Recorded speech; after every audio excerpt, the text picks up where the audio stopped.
Tanya han atas saja wate tamu tutu kai mu pakai urang lain. Nyan sebalik ji munyo hidih ke pegah na fahla yang besar, nyo sebalik ji ya dosa yang besar.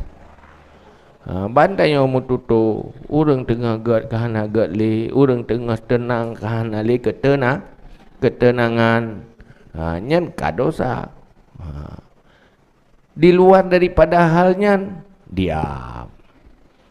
Menyohana kebaikan geyu diam. Nyo ke yang nepegahli Nabi, falyakul khairan aw liyasmut. Katakan yang baik atau diam. Tak berapa berat roh tak pegah ba tadi tak im juga dih mendang. Menyohana tak pastikan nyan kebaikan. Iban, je menan. Bah dia kayang kana